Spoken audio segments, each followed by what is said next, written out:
Bom dia. De novo, bom dia. Você está bem? Pergunta aí para duas pessoas, está tudo bem? Tem gente que chegou que você nem viu que chegou ainda. Pode sentar, irmãos, pode sentar. E abra a sua Bíblia em João capítulo 17. Nós vamos fazer uma leitura, estudar esse capítulo nessa manhã. Enquanto você abre a sua Bíblia em João 17, eu queria te dar uma palavra, um conselho e fazer um pedido. A palavra é a seguinte: quarta-feira passada eu estive com o pessoal do Ministério da Família, ministrando um estudo bíblico com eles, baseado no livro A Isca de Satanás, do pastor John Bevere. E ele diz uma coisa lá no livro que eu já venho dizendo há quase 30 anos. Ano que vem eu faço 30 anos de ministério pastoral, pregando a palavra do Senhor. 30 anos eu venho dizendo isso. E eu disse aos irmãos quarta-feira, pastor, no livro diz assim: quando você estiver ouvindo uma mensagem, não gaste tempo anotando, nem conjecturando, nem pensando acerca daquilo que está sendo dito, porque você perde a oportunidade de ouvir aquilo que Deus está falando com você.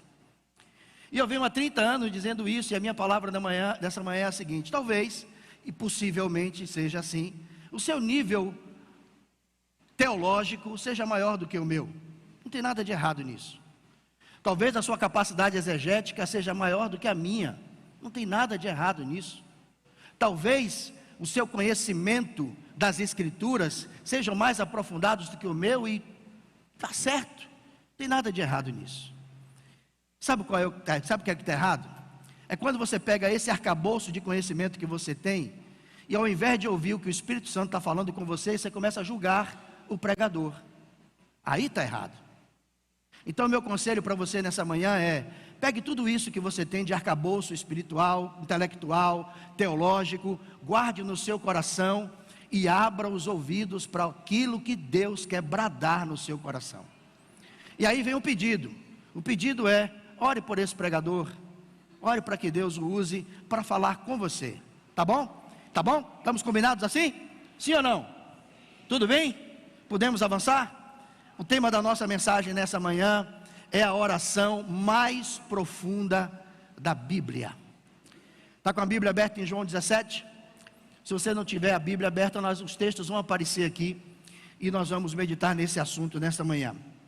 Encontramos nas Escrituras, irmãos, diversos homens e mulheres de Deus que fizeram orações poderosíssimas. Orações importantes, orações que impactaram vidas, que mudaram destino, que mudaram sentença, que fez Deus intervir de forma sobrenatural em diversas situações. A Bíblia está cheia disso. Mas nenhuma dessas orações foi tão profunda quanto a oração que o nosso Senhor fez poucas horas antes do seu martírio. A oração mais profunda da Bíblia é a que nós encontramos aí em João 17. E ela foi feita pelo nosso Senhor Jesus Cristo. Ele orou por 3 aspectos. Primeiro, ele orou por si mesmo. Depois ele orou pelos discípulos. E depois ele orou por nós, que haveríamos de nos juntar a essa legião de filhos que ele tem espalhado pelo mundo. Nessa oração, no capítulo 17, Jesus ora por 4 aspectos, 4 assuntos que eu quero abordar com você nessa manhã. O primeiro assunto que Jesus ora é pela salvação. O segundo assunto é pela segurança. O terceiro assunto é por santidade. E o quarto assunto é pela nossa unidade. Estamos prontos para ouvir o que Deus tem para nós? Sim ou não? Sim ou não?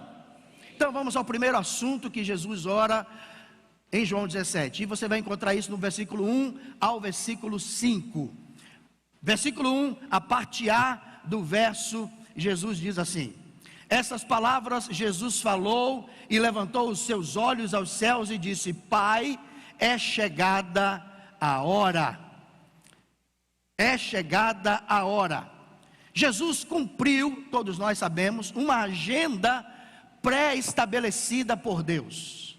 Nada do que Jesus fez, ou disse, ou viveu, foi por acaso.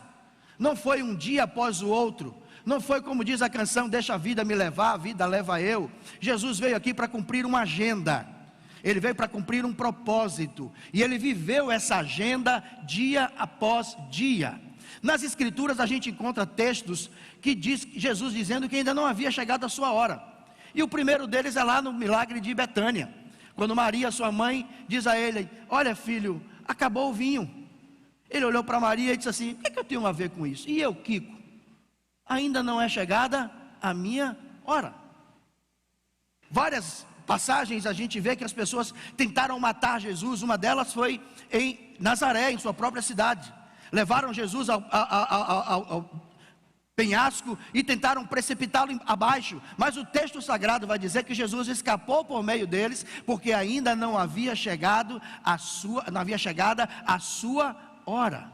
Mas agora, em João 17, Jesus diz: Pai, chegou finalmente a hora. Ou seja, esse é o dia, esse é o momento, essa é a hora. A hora de quê? A hora de cumprir a última etapa da agenda. E a última etapa da agenda é subir ao Calvário. A última etapa da agenda é a morte, e morte de cruz. Agora chegou a hora do sacrifício vicário. Agora chegou a hora de pagar o preço pela salvação daqueles que hão de crer em ti. Então, sobre esse assunto salvação, eu queria discutir com vocês 4 verdades que estão aí nesse texto de João 17. O primeiro é sobre o tempo e o instrumento da salvação. A gente já ouviu Jesus dizer: é chegada a hora, ou seja, chegou o tempo.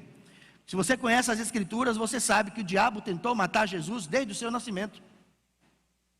Desde o seu nascimento, o diabo tentou matar Jesus. Usou Herodes, e depois ao longo da sua vida, vários e vários episódios, eu já citei alguns aqui, que o diabo tentou matar Jesus, e para impedi-lo cumprir a agenda de Deus, porque Satanás sabia que Jesus não poderia chegar à cruz, porque a cruz era o significado da sua derrota, da sua morte. Então, se pudesse evitar que ele chegasse à cruz, ele faria isso. Mas nada pode impedir o plano e o projeto de Deus para aquilo que ele já estabeleceu. Amém ou não amém? Jesus, como homem, esteve sujeito, foi tentado por Satanás, foi tentado na sua humanidade. Mais uma tentativa de Satanás de tirar Jesus do foco e tirá-lo da cruz. Satanás sabia que se Jesus chegasse ao Calvário, ele estaria perdido, porque isso foi dito a ele lá no Éden: tu lhe ferirás a cabeça, ao calcanhar, mas ele te ferirá a cabeça. Então chegou a hora de cumprir aquilo que Deus disse lá no Éden que faria. Então, o tempo é importante. A outra coisa é o instrumento dessa salvação. Finalmente o Pai estabeleceu a hora da cruz. Não foram os homens que levaram Jesus à cruz, muito menos o diabo. Eu tenho ouvido pessoas dizerem, e eu também já disse algumas vezes, que Satanás, que o inferno fez festa quando Jesus morreu. Depois eu aprendi que não é assim. Ninguém faz festa com a sua própria derrota. O inferno tremeu quando Jesus subiu à cruz. O diabo tremeu nas bases e disse: não consegui derrotá-lo, não consegui impedi-lo, agora chegou a hora da nossa derrota. O diabo sabia que a morte e o grito de vitória na cruz era a minha vitória, a sua vitória, mas era a derrota dele, a derrota da morte, a derrota do inferno. Então Jesus está dizendo: chegou a hora. Chegou a hora da minha igreja vencer, chegou a hora do meu povo ser vitorioso, chegou a hora de envergonhar o diabo e dizer que o lugar dele não é dominando as vidas das pessoas. Chegou a hora. Esse é o instrumento da salvação, é a cruz. Na cruz o diabo foi vencido, na cruz a morte foi vencida, na cruz a salvação foi garantida, e na cruz nós fomos comprados de volta para Deus. Aleluia. A segunda coisa sobre a salvação é a essência dessa salvação. Está no verso 2, ele diz: assim como lhe deste poder sobre toda a carne, para que ele dê vida eterna a tantos quantos lhes tem dado. Somente Jesus recebeu do Pai o poder e a autoridade para dar a vida eterna aos homens. Não foi Maria, não foi Tiago, não foi Pedro, não foi Paulo, não foi João, não foi o apóstolo isso, não foi o bispo aquele, não foi o pastor A, não foi a igreja A, a igreja B, a igreja C, não dá vida eterna a ninguém. Só Jesus tem o poder de dar a vida eterna. E a vida eterna que Jesus dá, ela não é algo que é um tempo cronológico. Quando a gente ouve falar de vida eterna, a gente tem até dificuldade de pensar como é que é isso, porque a palavra eterna já dá uma ideia de que é algo que não tem fim. Então não é um tempo cronológico. Jesus está dizendo isso no verso 3, quer ver? Olha o verso 3, Jesus diz, e esta é a vida eterna. Cadê o verso 3? Esta é a vida eterna, na sua Bíblia deve estar escrito, que eles te conheçam, único Deus verdadeiro, e a Jesus Cristo a quem enviaste. Então, antes de ser um tempo cronológico, a vida eterna é o conhecimento contínuo de Deus. A vida eterna que Jesus quer nos dar é o conhecimento contínuo de Deus. Ela é exatamente essa capacidade de conhecer a Deus. E a gente só pode conhecer verdadeiramente o Pai por meio do Filho. Lembra de Filipe, um dos discípulos, que disse a Jesus: Jesus, mostra-nos o Pai. Aí Jesus, fica imaginando que Jesus botou a mão na cintura e disse assim: Filipe, não é possível, Filipe. Eu já estou tanto tempo com vocês e você me pede, mostra-nos o Pai. Filipe, nego velho, deixa eu te dizer uma coisa: quem vê a mim, vê o Pai. Nós só podemos conhecer o Pai por intermédio do Filho. Esta é a vida eterna que Ele veio nos dar, o conhecimento eterno de Deus. O pastor Hernandes Dias Lopes diz o seguinte, que a coisa que nós vamos fazer quando tivermos 1 milhão de anos no céu, quem sabe, quem pode arriscar aí? O que é que você vai fazer quando tiver 1 milhão de anos no céu? Conhecer a Deus. E quando você fizer 2 bilhões de anos no céu, o que é que você vai fazer? Continuar conhecendo a Deus. Porque o conhecimento de Deus é inesgotável. Ele é um ser inesgotável. E esta vida eterna que nós vamos viver lá na eternidade, lá no céu, ela começa agora. Porque o conhecimento de Deus só é possível a partir do que diz o verso 3. Esta é a vida eterna, que eles te conheçam como único e verdadeiro Deus. Conhecemos a Deus, começamos a conhecer a Deus aqui e vamos continuar conhecendo Deus na eternidade. Eu falei na última mensagem aqui que a gente acha que conhece as pessoas, mas a gente não conhece nem quem dorme com a gente na mesma cama muitas vezes. A gente não conhece direito as pessoas, quanto mais a Deus. Quanto mais a Deus, a minha mente não consegue conceber Deus. A minha mente é limitada, é finita, é cheia de falhas, cheia de buracos, cheia de vazios. Eu não consigo colocar Deus dentro do meu conhecimento. Ah, pastor, mas quando eu estiver no céu, eu vou ter uma mente transformada, revelada. Eu terei a mente de Cristo. Sim, aí eu terei a capacidade de conhecer a Deus. E eu farei isso durante todo o tempo que eu estiver na presença dEle. Amém ou não amém? Então sabe qual é a melhor coisa que você pode fazer? É buscar se consagrar para conhecer a Deus. Amém? A terceira coisa que eu quero falar com você nessa manhã sobre salvação é a consumação dessa salvação. Está no verso 4. Ele diz assim: eu glorifiquei-te na terra, tendo consumado a obra que me destes a fazer. Amados, na cruz a nossa salvação foi consumada. Está consumado. Foi a penúltima palavra que Jesus deu das 7 palavras da cruz. Foi a penúltima que ele deu antes de entregar a sua vida. A última foi: nas tuas mãos entrego o meu espírito. Está consumado. E a palavra está consumada, consumado no grego é tetelestai. Todos nós sabemos disso já. Tetelestai tem 3 sentidos no grego. O primeiro sentido da palavra tetelestai no grego é que quando um pai ou quando um senhor dá uma tarefa a um filho ou a um servo, e ele cumpre essa tarefa integralmente, quando cumpre toda a tarefa e vai prestar contas ao Pai ou ao Senhor, ele diz: tetelestai, completei a tarefa. Então a gente aprende aqui da cruz, Jesus completou a obra que havia de cumprir para a nossa salvação. Eu e você não precisamos fazer mais nada para sermos salvos. Tudo já está feito. Tetelestai, completei a tarefa. O segundo sentido de tetelestai é quando a pessoa tinha uma dívida. Ela tinha uma dívida muito alta, isso era registrado numa promissória, e Paulo vai falar isso depois, lá na frente. E essa dívida era quitada, era paga, se escrevia na promissória, ou se dava uma forma de marcar. Naquela época não tinha carimbo ainda, mas de alguma forma eles marcavam ou escreviam. Tetelestai, significa dívida paga, quitada, não se deve mais nada. Na cruz, Jesus diz para mim e para você: tudo que você devia a Deus, eu paguei.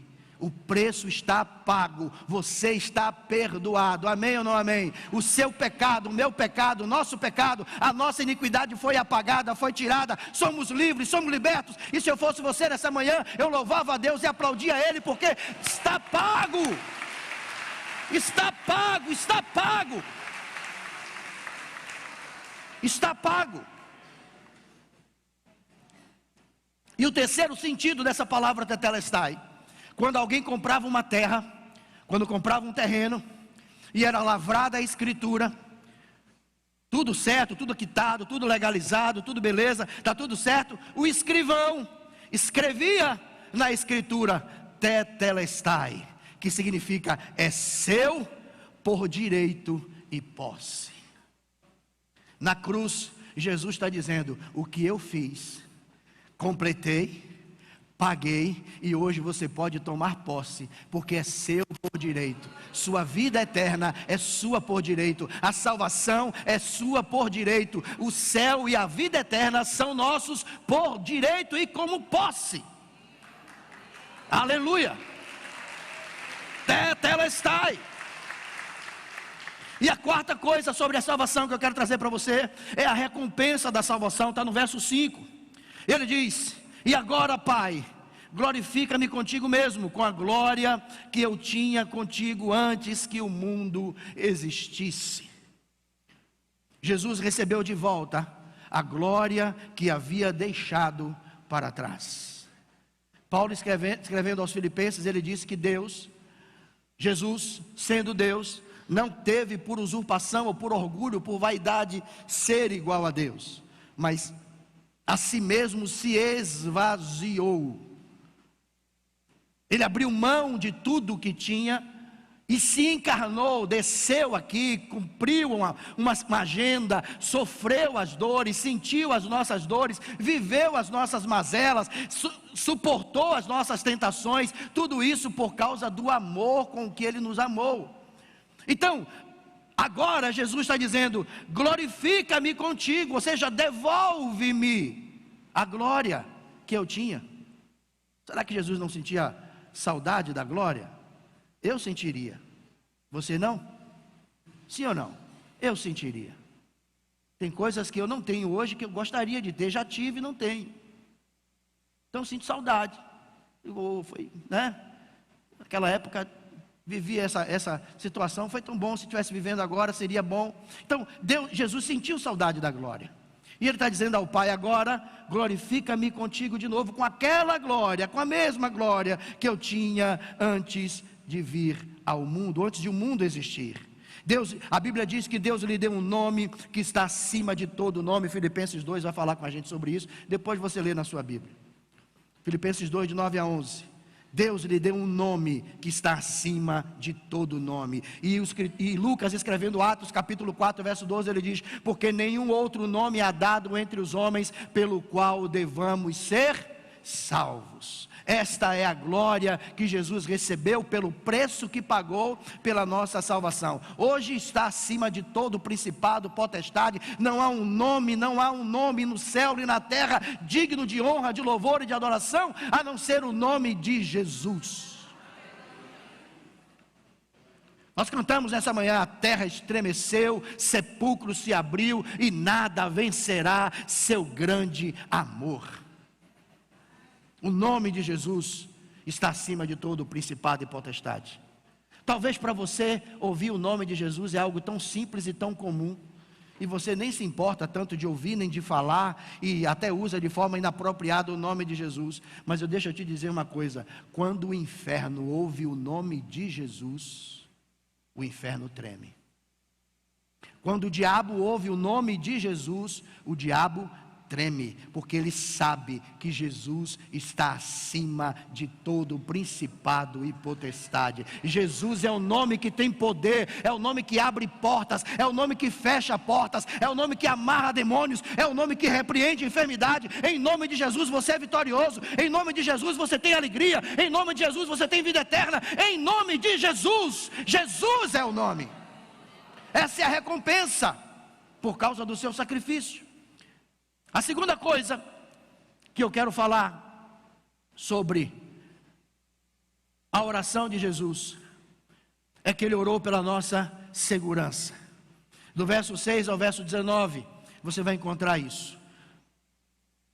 E aí tem 4 razões para que eu e você creia que nós somos salvos. Sabe por quê? Porque pode surgir uma dúvida, especialmente para você que é novo crente, ou você que está querendo entregar a vida para Jesus, pode se perguntar: pastor, como é que eu tenho certeza de que eu sou salvo? Como é que eu posso ter certeza de que eu sou salvo? Pelo simples ato de levantar as minhas mãos e declarar Jesus como meu Senhor? É só isso? Só isso? Naquele projeto Filipe, que nós fizemos aqui, eu ministrei para um grupo de mulheres pela internet.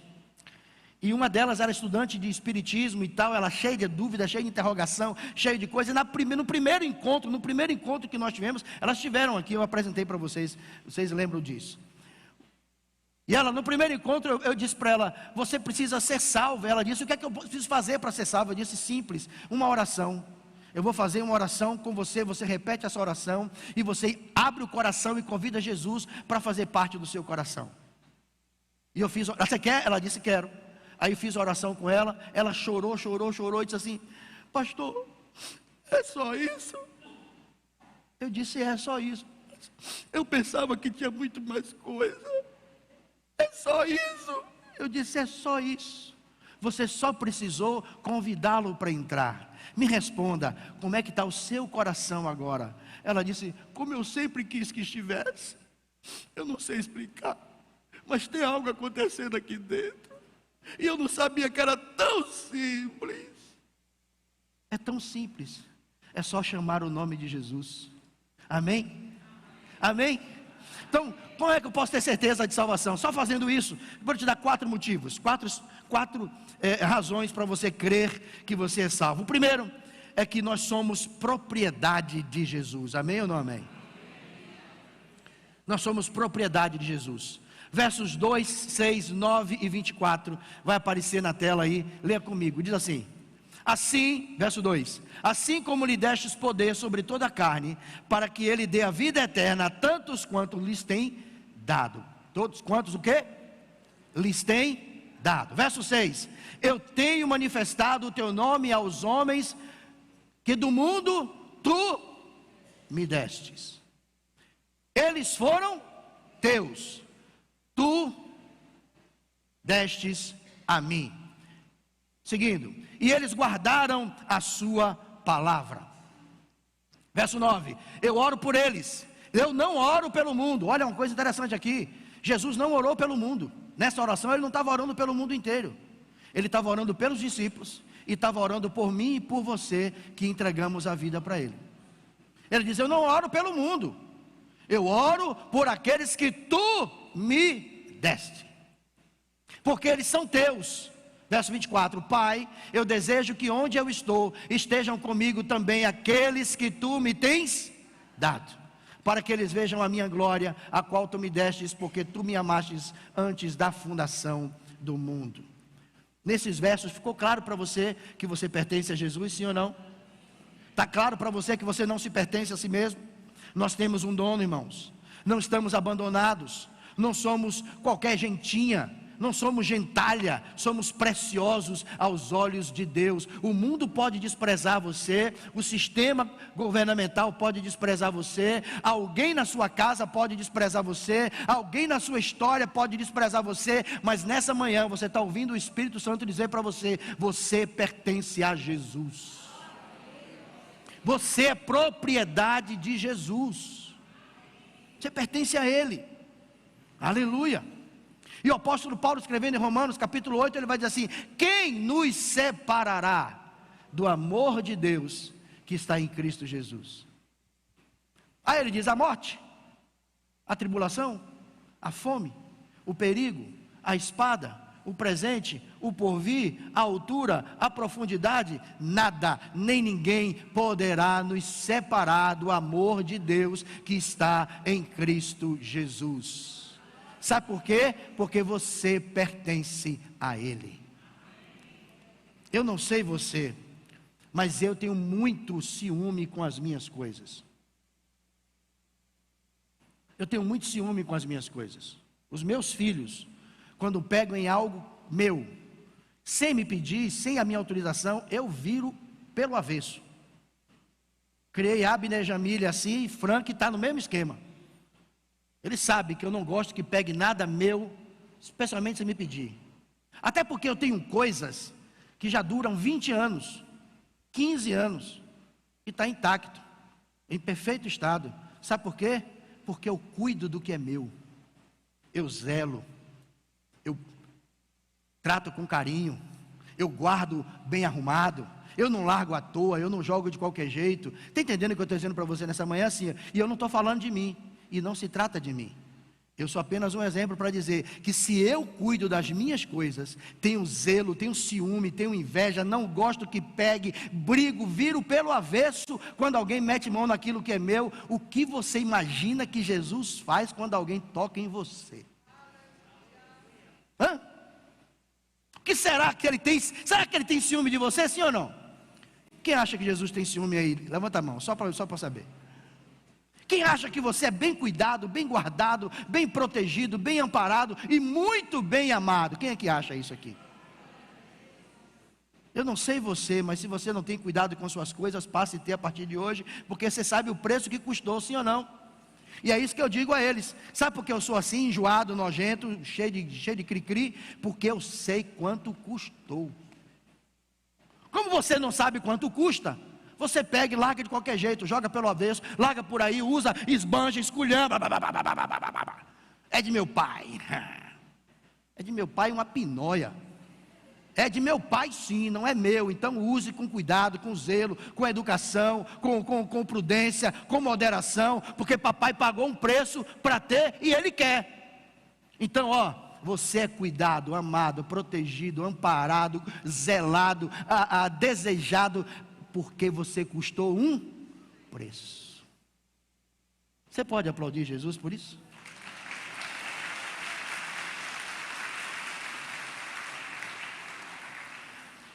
Nós somos dele. Segunda razão pela qual você pode ter certeza da sua salvação. Verso 12. Ele diz: enquanto eu estava com eles no mundo, eu guardava-os em teu nome.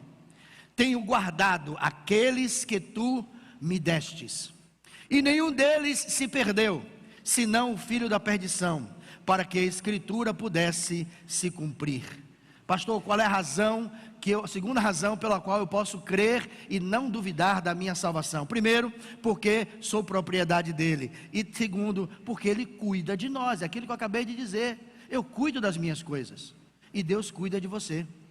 Você conhece aquela música que diz: Deus cuida de mim, na sombra das suas asas, Deus cuida de mim.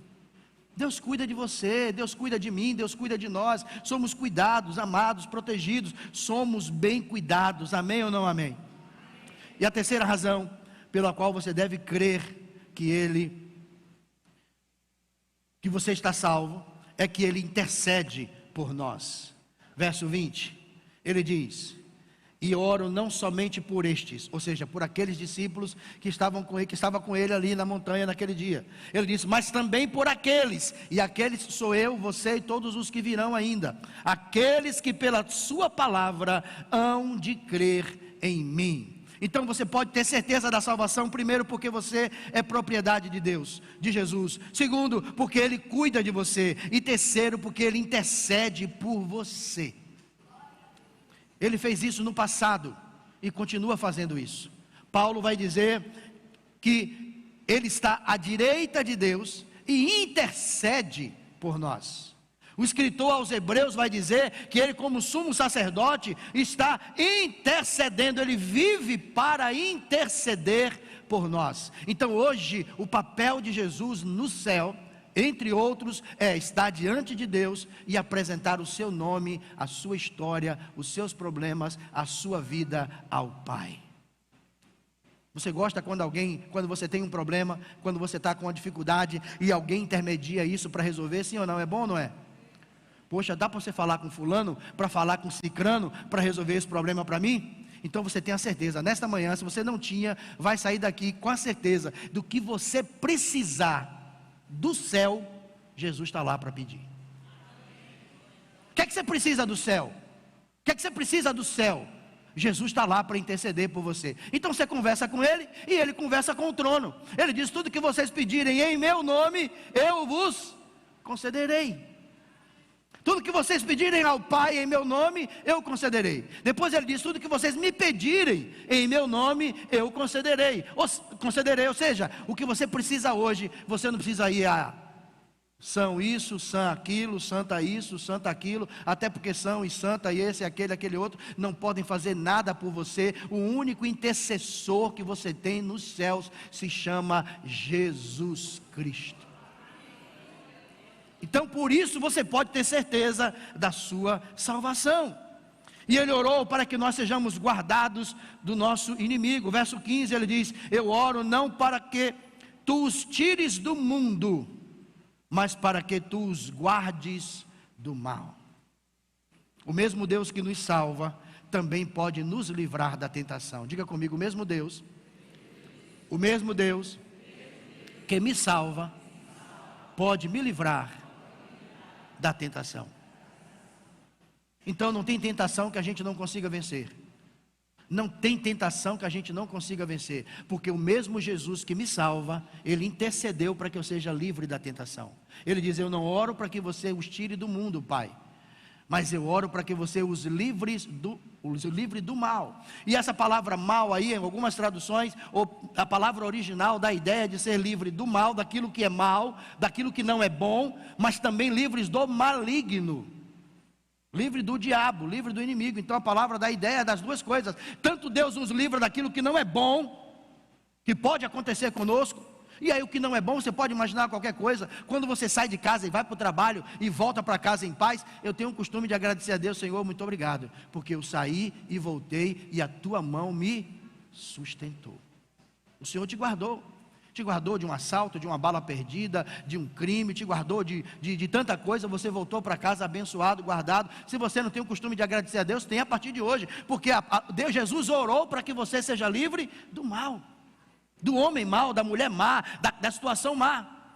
Mas Ele orou também para que você e eu sejamos livres do diabo. Então o diabo não pode destruir você, não pode dominar sua mente nem seu coração. Irmãos, tem hora que a gente está tão contrito com Deus e está buscando a presença do Senhor, e o diabo está trabalhando na nossa cabeça. Eu não sei se acontece com você, mas acontece comigo. O diabo está tentando enfiar pensamentos na minha cabeça que vão destruir a minha. Então eu começo uma guerra espiritual. Senhor, opa. Acontece às vezes quando eu estou ali, me preparando para pregar. Eu estou ali louvando e o diabo está na minha cabeça soprando um monte de maluquice, um monte de pensamento, um monte de coisa. E eu começo a guerrear: Senhor, o teu sangue tem poder, o teu sangue tem poder, o teu sangue tem poder. Saia, liberta a minha mente, saia. Eu sou de Cristo, eu sou de Cristo, eu sou de Cristo. Gente, o diabo não descansa. Se você pensa que ele dorme, ele não dorme. Mas você recebeu uma oração de Jesus para que você seja livre do mal. Amém ou não amém? E a terceira coisa que está na oração de Jesus, que eu quero trazer para você nessa manhã. Jesus orou pela santidade da sua igreja. Verso 17. Ele disse: santifica-os na tua verdade. Tua palavra é a verdade. Santifica-os aonde? Santifica-os aonde? Pela tua verdade. Tua palavra é a verdade. Irmãos, nós somos salvos para sermos santos. Eu vou dizer de novo, só uma irmã entendeu. Nós somos salvos para sermos santos.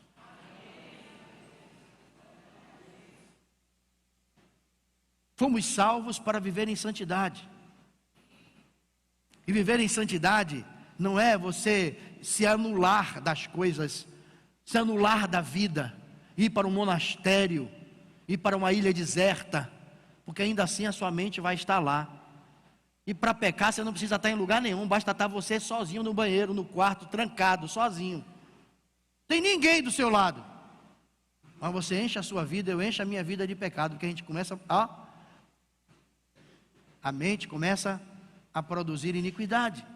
Então, Deus nos chamou para sermos santos, para vivermos em santidade. E deixa eu dizer uma coisa para você, que você já sabe, só para te lembrar: nós não temos condição de sermos santos, a não ser pela palavra de Deus. Por isso Jesus diz: santifica-os na verdade, e a tua palavra é a verdade. O único meio que nos torna santos é a palavra de Deus.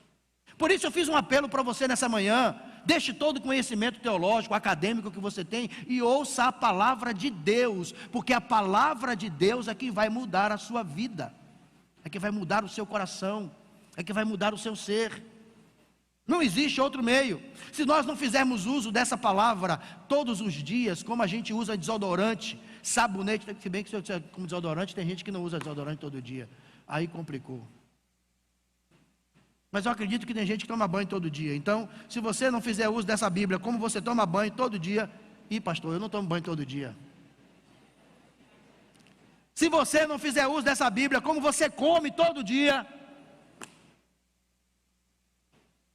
você não vai ser santo. Não tem como, porque a gente é santificado pela palavra. Então é a palavra que santifica, sim ou não? Como a palavra. É a palavra que santifica, sim ou não? Coma a palavra. É a palavra que santifica, sim ou não? Coma a palavra. Se você quiser ser santo. Santidade, irmãos, não implica em rejeitar o mundo. Implica em rejeitar o mundo, melhor dizendo, implica em rejeitar o mundo. E não é o mundo, as pessoas, sair do planeta Terra, não. Jesus disse que, a gente vai falar sobre isso ainda, a gente não pertence ao mundo, não é? Verso 16, ele diz: vocês não são do mundo, assim como eu também do mundo não sou. E esse mundo aqui, a palavra mundo aqui, dá ideia de cosmovisão, é o sistema que controla o mundo. Nós não pertencemos mais a isso. As ideias, o sistema, a cosmovisão, aquilo que rege o mundo, nós não pertencemos mais a isso. Aquilo que é normal para o mundo lá fora, não é mais normal para a gente, ou pelo menos não precisa ser, não deve ser. Uma vez que agora passamos a ser discípulo de Jesus, servo de Jesus, nós precisamos ter uma vida diferente daquela que tínhamos antes de vir para o Evangelho. Um evangelho que não prega santificação, que não prega cruz, que não prega renúncia, que não prega arrependimento, que não prega mudança de vida, duvide desse evangelho. Isso é qualquer coisa menos evangelho. Evangelho é mudança de vida, é mudança de comportamento, é mudança de atitude. Você era desse jeito, agora você é salvo, remido pelo sangue de Jesus, você pertence ao céu, e só tem lugar no céu para quem quer mudar de vida. Quer viver do mesmo jeito? Você pode viver, ninguém vai lhe obrigar, ninguém vai botar uma faca no seu pescoço e dizer: você vai ter que mudar de vida. Não. Quer mentir? Minta. Quer roubar? Roube. Quer se prostituir? Fique à vontade. Quer viver uma vida dupla no casamento? Viva. Quer adorar a Deus e ao mundo? Adore. Quer servir a Deus e ao diabo? Faça isso. Você tem todo o direito. A única coisa que você não tem direito é de entrar no céu. Pronto. Porque no céu só tem lugar para quem decidiu renunciar o mundo. Se você quer entrar no céu, você precisa renunciar o mundo. Porque você não... Jesus está dizendo, ó, eles não são do mundo, como eu também do mundo não sou. Esse mundo, esse sistema, precisa passar a nos rejeitar. Se o mundo não nos rejeita, só tem uma explicação, pelo menos para mim. Talvez o seu nível cultural e teológico lhe diga outra coisa. Mas para mim, só tem uma explicação se o mundo não me rejeita e não te rejeita. Qual é? Me ajudem. Se o mundo não me rejeita, é porque eu pertenço a ele. Você não é odiado no seu trabalho porque você é crente? Ah, pastor, eu sou agora de um fora, lá no meu trabalho ninguém nem sabe que eu sou crente.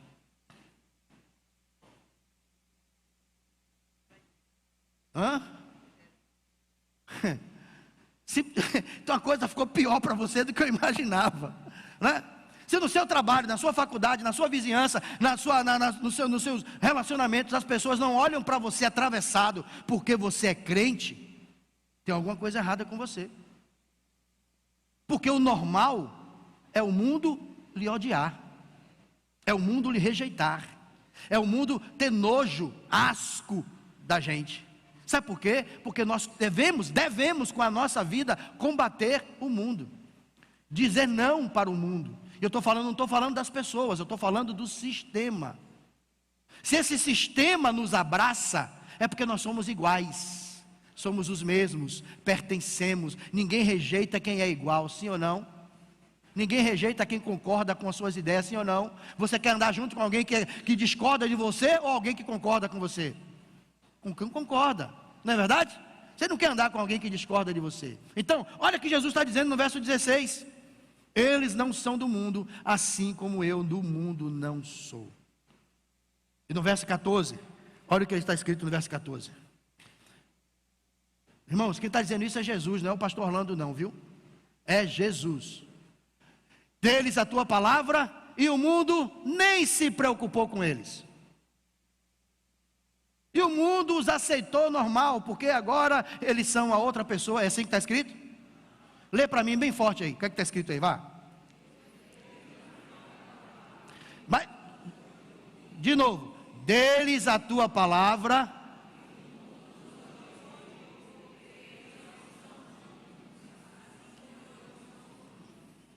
Deles a sua palavra, e o mundo os odiou.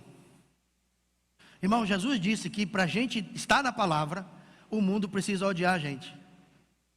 Se a igreja está sendo abraçada pelo sistema, é porque a igreja está igual ao sistema.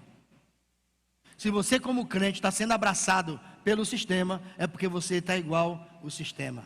Porque Jesus disse que quem tem a palavra é odiado. Amém? É duro ouvir isso, não é? Uma vez perguntaram a um professor teólogo de renome, muito, muito famoso, disse assim: pastor, se a igreja for mais fiel, ela será mais perseguida? O que é que vocês acham que ele respondeu? Sim ou não? A resposta foi não.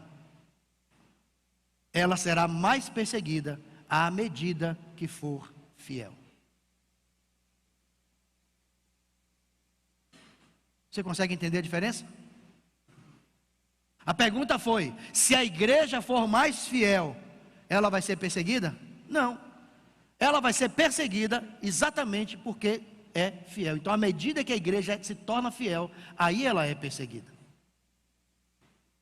Jesus está dizendo que o mundo tem que nos odiar, porque nós somos fiéis à sua palavra. Se não existe isso na minha vida e na sua vida, repense sua fé, repense sua vida com Deus, repense sua caminhada, porque alguma coisa está acontecendo, alguma coisa está errada que não está certo. Jesus diz também que nós seríamos enviados ao mundo. Agora ele está falando de pessoas. Ele diz que nós seríamos enviados ao mundo de volta, para resgatá-los, para salgá-los, para iluminá-los, porque afinal de contas nós somos sal da terra e luz do mundo. Jesus disse isso. Olha o verso de número 18, coloca aí.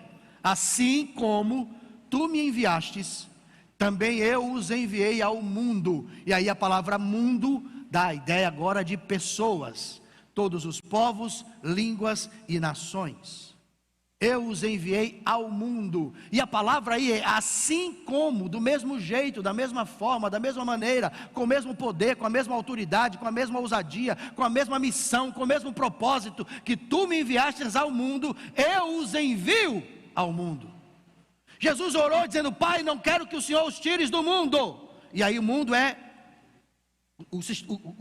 o planeta, mas que os livres do mal. Aí ele diz: eles não são do mundo, como eu também do mundo não sou. Está falando do sistema, a palavra é outra, do sistema, não pertencemos a isso aqui. Jesus veio aqui, viveu aqui, 33 anos, comeu, saiu, dançou, foi para a festa, participou de momentos alegres com seus discípulos, mas ainda assim se manteve do céu.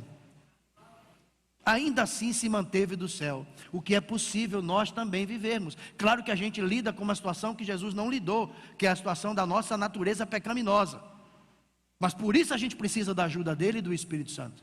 Ele nos deu condição e ferramenta para vivermos. A gente pode fazer tudo, pode ser alegre, pode ser feliz, pode ir para a festa, pode ir para a praia, pode brincar, pode se divertir, pode jogar bola, pode dançar, pode fazer tudo. E ainda assim não pertencer ao mundo, e ainda assim não ser do mundo, e ainda assim não pecar. Amém ou não amém?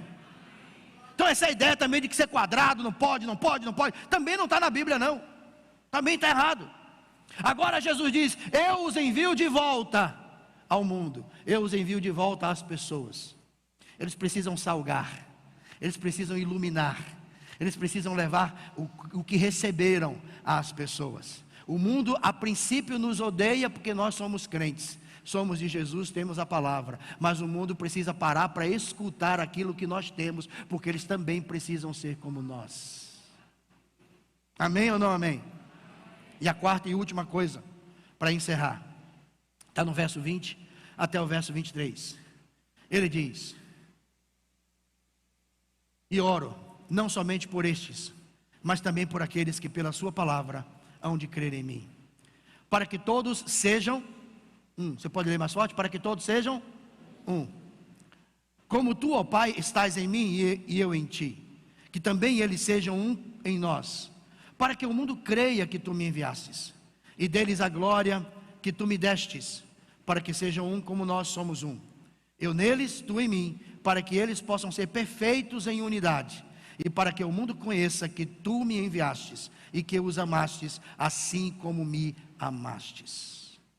Nessa parte da oração, Jesus ora pelo nosso relacionamento como cristãos.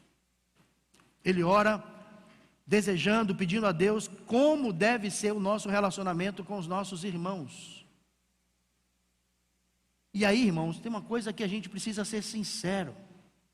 Ou a gente nunca leu a oração de Jesus, ou a gente não dá muita importância à oração que ele fez, porque pense num negócio difícil é a gente ser unido. Unido em propósito, unido em objetivo, unido numa só fé, unido como igreja, unido como família. O mundo muitas vezes é mais unido do que nós somos. Eu estou falando de denominação, de igreja, e estou falando de segmento, como um todo. Se disser que vai ter um encontro de banda de samba, 3 horas da manhã, todo mundo que ama samba, vai 3 horas da manhã para onde tem um encontro de samba. Mas se disser que vai ter um evangelismo 3 da tarde, quantos vão? Eu não estou falando nem só dos crentes da igreja que promoveu o evangelismo. Eu estou falando de um segmento como um todo. Não era para todo crente se juntar onde tem um crente evangelizando, sim ou não? Se a gente fosse unido, sim. Mas é obra da igreja tal. Aquele trabalho é da igreja tal. Eu nem concordo com esse povo que vai para o carnaval para dançar e dizer que vai adorar Jesus. Então eu não participo porque é coisa de batista. É coisa de batista. E batista que, eu até conheço umas igrejas batistas que são melhores do que essa daí. Pelo menos não vão para o carnaval. Jesus orou para que a gente seja um. um em propósito, um em espírito, um em irmandade, um no coração. Jesus não está falando de ecumenismo, que é a reunião de todas as religiões. E ele também não está falando de ter uma única religião, uma única igreja. Uma única igreja. A igreja verdadeira é a batista, a igreja verdadeira é a presbiteriana, a igreja verdadeira é a assembleia. O resto tudo é perda de tempo. Jesus não está falando disso, não. Ele não está sendo contra, até porque isso faz parte da pluralidade da sua graça. Ele não está sendo contra as placas denominacionais. Ele não está sendo contra você ser tradicional, pentecostal, você ser A, B, C ou D. Não é isso que Jesus está falando, não. Jesus está dizendo é que seja batista, seja assembleano, seja presbiteriano, metodista, seja o que for, você precisa ter o mesmo coração, a mesma alma, a mesma mente e o mesmo propósito. Pertencemos ao mesmo reino, servimos ao mesmo Senhor e queremos morar no mesmo céu. Amém ou não amém? No verso 21, ele diz que a nossa irmandade dá testemunho dele. O mundo percebe que nós somos de Jesus quando olha para a igreja e não vê placa denominacional, ele vê os crentes, os salvos. Esse povo é de Jesus. Ele não diz assim, esse povo é do pastor Bira, esse povo é do pastor fulano, esse povo é do pastor cicrano, esse povo é batista, esse povo é assembleano. Não, esse povo é de Jesus. Tem a mesma linguagem, o mesmo propósito, o mesmo objetivo. Pode se vestir de roupa, pode se vestir diferente, pode ter um comportamento diferente, pode ter uma aparência diferente, mas o coração é um, a mente é uma, o propósito é um, são um em Cristo Jesus. John Wesley, um dos pais da igreja, pastor John Wesley, foi um pastor metodista, um dos reformadores da igreja. Ele um dia teve um sonho, e ele registra esse sonho. Ele diz que ele foi ao inferno e perguntou lá do inferno: tem metodista aqui? Qual foi a resposta? Sim ou não? Sim ou não? Quem acha que foi sim? Quem acha que foi não? E você que não levanta a mão, não acha nada? Tem metodista aqui? A resposta foi sim. Ele perguntou: tem presbiteriano aqui? Sim. Tem luterano aqui, que foi um outro pai da igreja, Martim Lutero? Sim. Aí no mesmo sonho ele foi no céu. Aí no céu ele fez a mesma pergunta: tem metodista aqui? Tem presbiteriano aqui? Tem luterano aqui? A resposta foi não. Aqui só tem os que foram lavados pelo sangue do Cordeiro.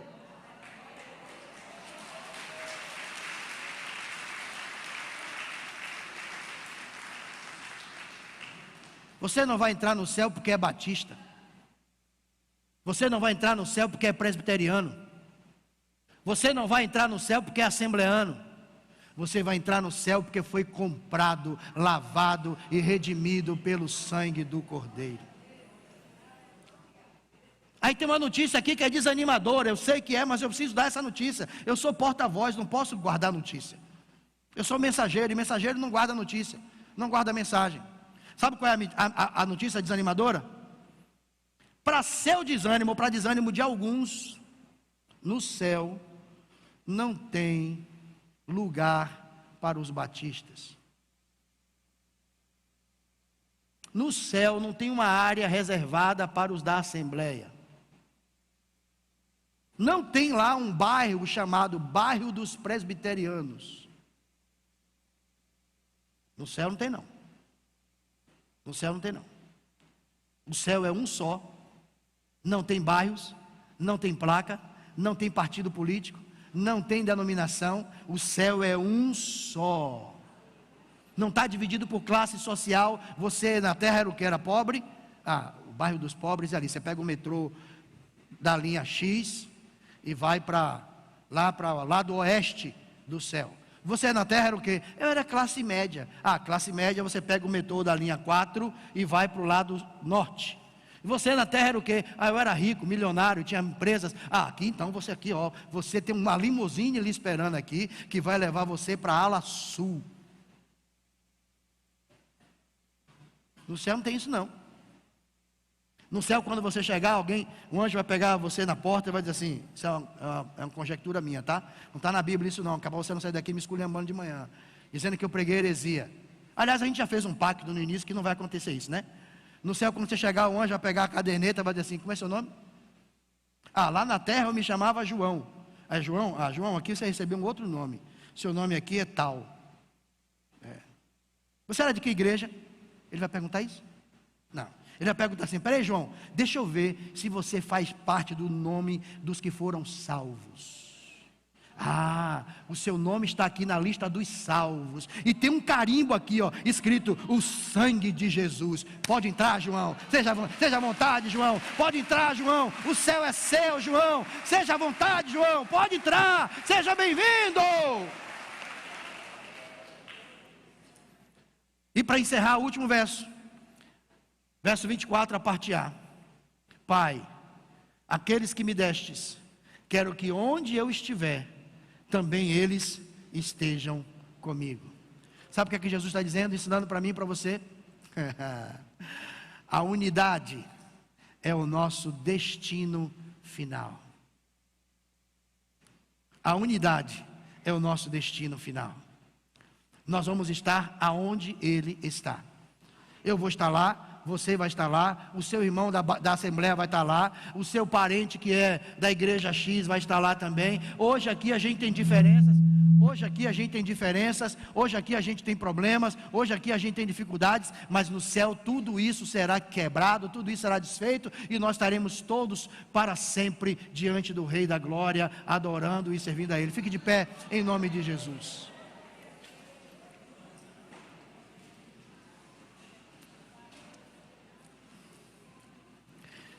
Alguém aqui já plantou batata?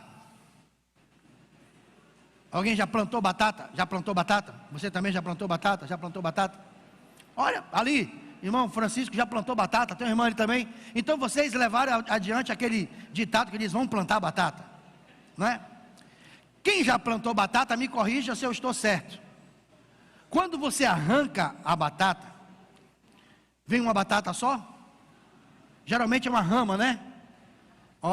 E aí vem aquele ditado, batatinha quando nasce, não é se esparrama, é espalha a rama pelo chão. Então batatinha quando nasce, espalha a rama pelo chão. Quando você puxa o pé de batata, vem várias batatas, sim ou não? Umas maiores, outras menores, umas mais gordinhas, mais redondinhas, outras mais compridas, sim ou não? Aí você pega aquilo, bota dentro de um saco, leva para a feira, bota num balcão, a dona de casa vem, escolhe as batatas que lhe agrada, leva para casa, umas maiores, outras menores, umas mais redondas, outras mais compridas, sim ou não?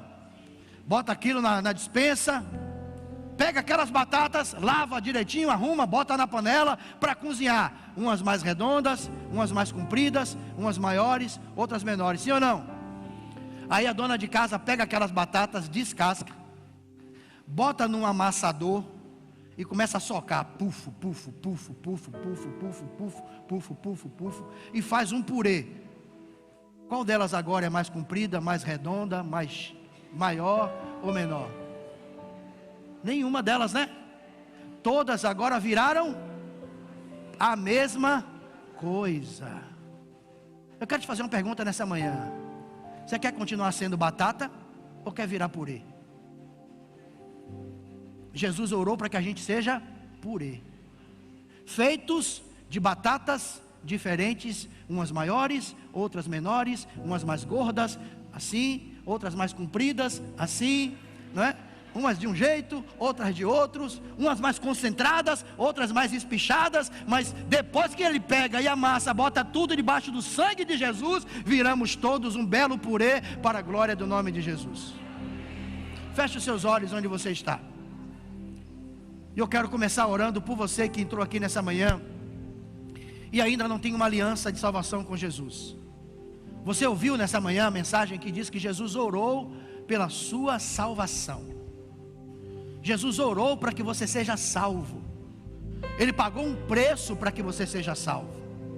Ele pagou um preço para que você seja perdoado, redimido, restaurado. Ele te ama. E você veio aqui nessa manhã, ouviu essa mensagem, e você no seu coração decidiu que quer também fazer parte dessa família de Jesus, mas não sabe como. Eu vou orar como se eu fosse você, e você vai repetir essa oração, tá bom? Você vai orar comigo e dizer assim: Senhor Jesus, nesta manhã eu ouvi a sua palavra, e eu creio no meu coração que o Senhor orou pela minha salvação, e eu quero entregar a minha vida ao Senhor. Quero que a partir de hoje o Senhor seja o meu Deus, o meu Senhor, e eu quero fazer parte da sua família. Eu me entrego ao Senhor de todo o meu coração. Oro em nome de Jesus, amém. Quem fez essa oração aqui? Levante a mão, deixa eu conhecer você. Amém. Mais alguém fez essa oração? Mais alguém fez essa oração? Tem mais alguém que orou dizendo assim: eu quero entregar a vida para Jesus, eu entendi que eu quero ser salvo, eu preciso, não tenha vergonha, não tenha medo, não tenha receio, ninguém vai lhe cobrar nada, tudo já foi pago. Mais alguém? Aqui, lá em cima, na galeria, em algum lugar. Vem cá, meu querido, vem cá, deixa eu orar por você, sim? Deixa eu orar por você. Enquanto ele vem, se você também fez essa oração, eu quero te convidar a vir à frente, eu quero orar por você. Como é seu nome? Joilson.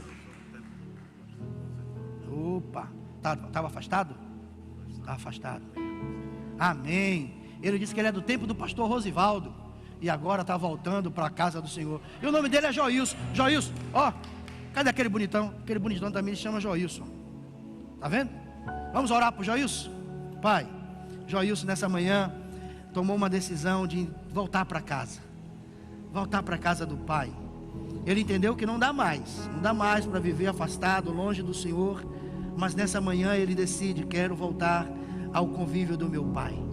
E nesta manhã, Senhor, receba-o como um filho amado que volta para casa, como um filho pródigo que, arrependido, decide não abandonar mais a casa do Pai. Fortaleça-o, anime-o, em nome de Jesus e para a glória de Jesus. Amém. Oi. Amém. Aleluia. Amém. Tem mais um ali? Glória a Deus. Aleluia. Aleluia. Aleluia. Como é seu nome? Como é seu nome? Ana. Vera. Vera. Que decisão linda, né, Vera? Amém, Jesus. Tome Vera nas tuas mãos. Vera está aqui, Senhor, diante do Senhor, chorando, com seu coração contrito a Ti, entregando sua vida ao Senhor. Receba a Vera como filha amada, como filha querida, filha legítima. Perdoe os pecados dela agora, pelo sangue de Jesus. Derrame o Teu Espírito sobre a vida de Vera. Encha da Tua força e do Teu ânimo, e que ela possa receber do Senhor vitória em todas as áreas da sua vida. Perdoe os seus pecados, em nome de Jesus e para a glória de Jesus. Amém. Deus te abençoe, Vera. Deus te abençoe. Levante a sua mão aí, deixa eu orar por você. Pai, nessa manhã, em nome de Jesus, aqui está o Teu povo, a Tua igreja. Nós ouvimos a Tua palavra, ouvimos aquilo que o Senhor quer dizer para nós. Ouvimos que o Senhor orou por nós, orou pela nossa salvação, orou pela nossa santidade, orou pela nossa unidade, orou, Senhor, para que nós sejamos um em Cristo Jesus.